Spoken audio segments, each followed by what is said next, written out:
This lecture will cover the central beliefs and teachings of the Buddha, also known as the Buddhist Dharma.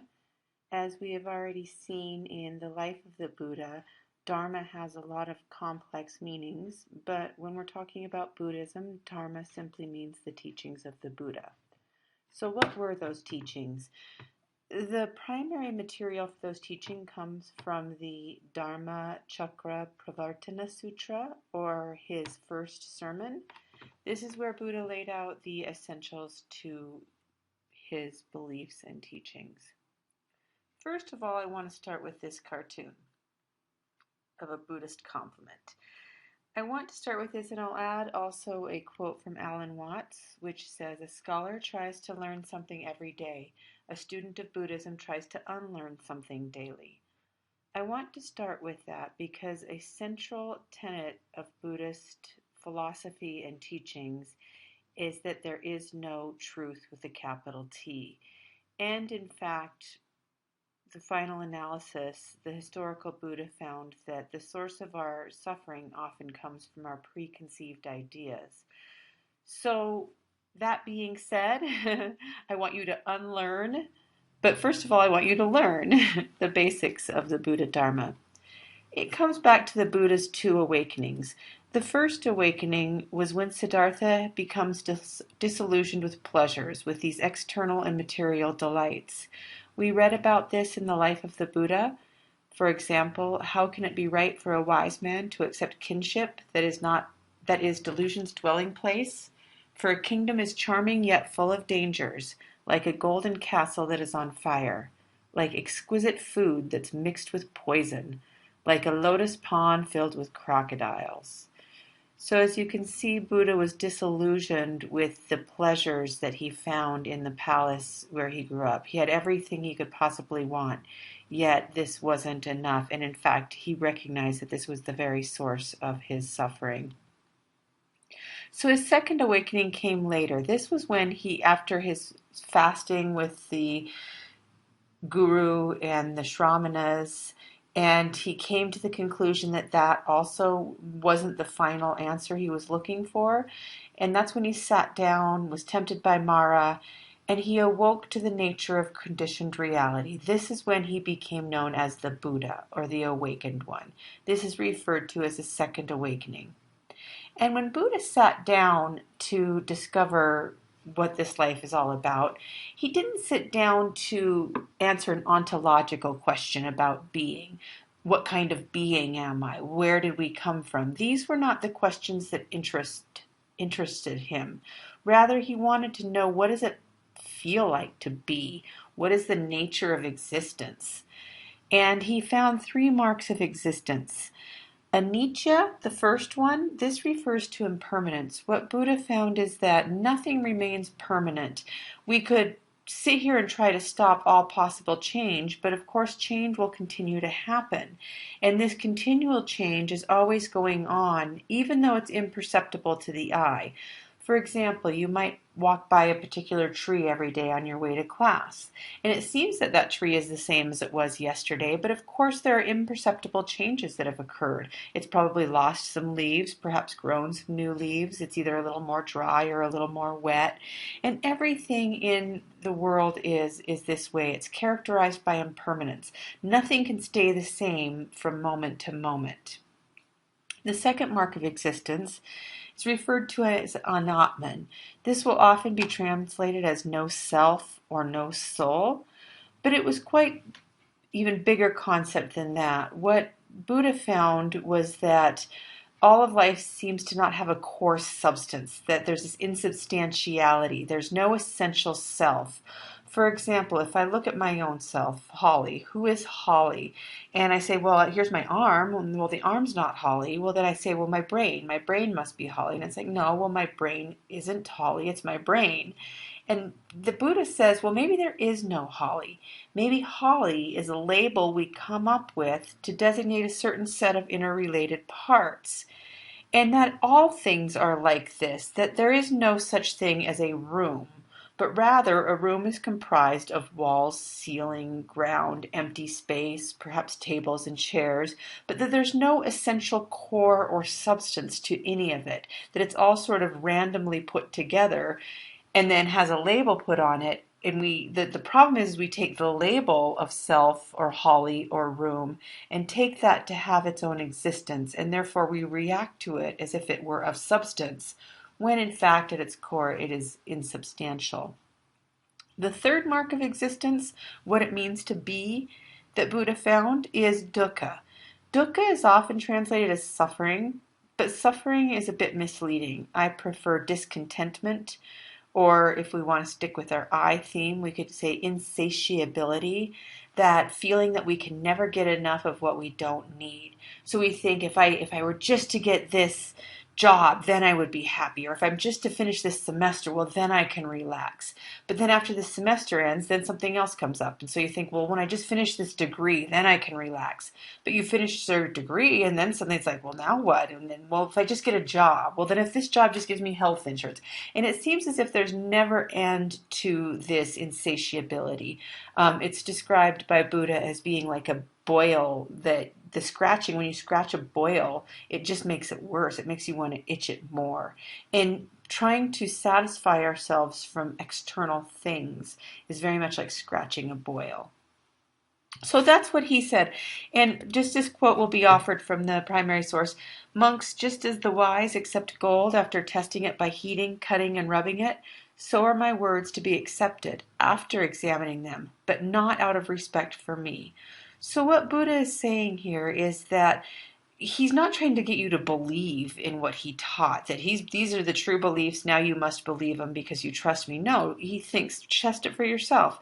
If you don't think that these three marks of existence characterize your existence, well, then think about it. And he believed that if anybody were to test it for themselves, they would find that his words ring true. So the Four Noble Truths is really the essential part of his first sermon. The Four Noble Truths boil down to one word each are dukkha, or discontentment. That's one of our marks of existence.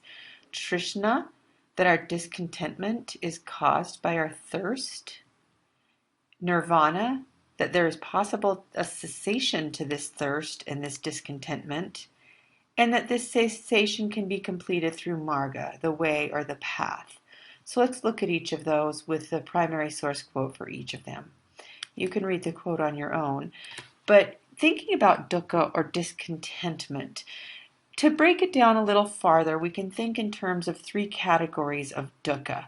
First of all, there's just regular normal dukkha, suffering that is suffering, that we wish we were healthy, but we have some sort of ailment. I mean, there's sort of first world problems of suffering, like oh, my water isn't cold enough.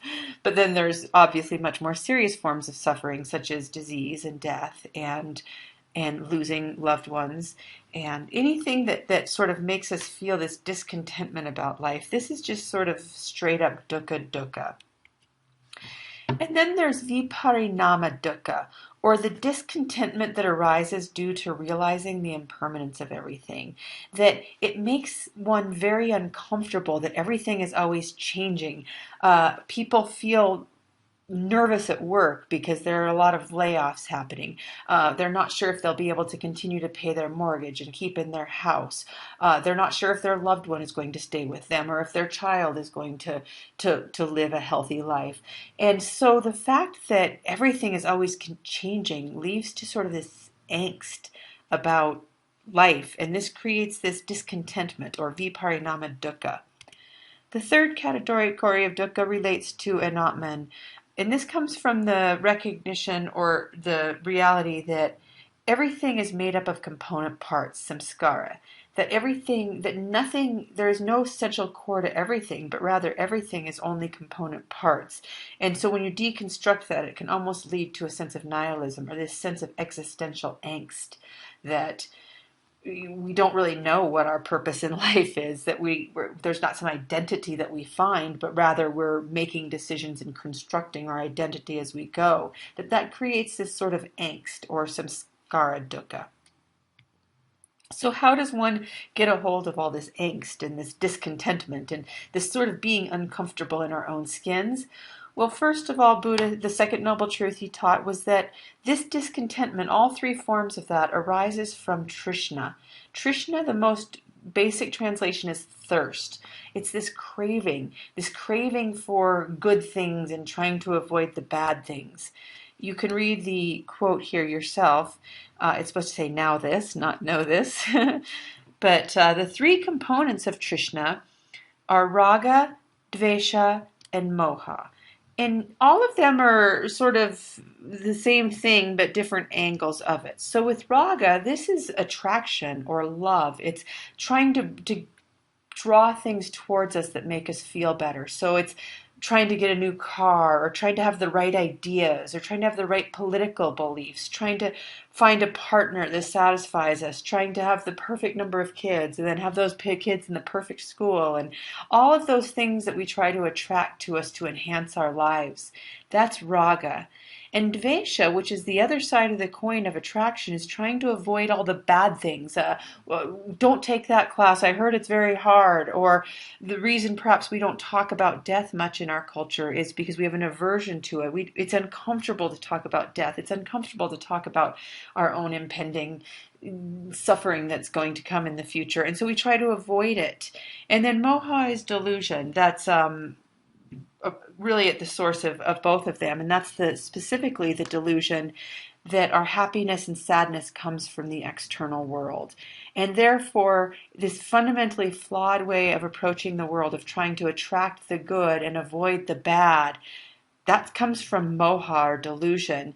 And those three together make up this craving or thirst that keep humans trapped in this cycle of discontentment. So the good news is that there's a possible to cease this never-ending cycle of thirst and craving. And again, it's like scratching a boil. You just want more, and you have to scratch more, and it spreads. So the third noble truth is that there's a cessation to this suffering. Once the craving or the thirst is removed, suffering will cease. Nirvana literally means to blow out. But the blowing out of what? The blowing out of the three poisons. The three poisons again are raga, dvesha, moha. And these three poisons, you might remember, are inside the wheel of samsara, that bhava chakra or wheel of samsara, and they're depicted as three different animals in there. But anyway, so the blowing out of those poisons, the blowing out of thirst, as it says in the primary quote above here, truly it is the destruction in which no passion remains of this very thirst. And one of the translations for nirvana we find in the early text is quenched, that your thirst is quenched or your thirst is removed. So the simplest definition of nirvana is the end of greed, hatred, or delusion, or the end of ignorance.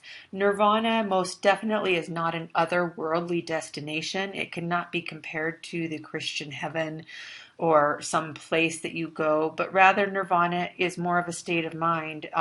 It's the removal of the clouded state of mind.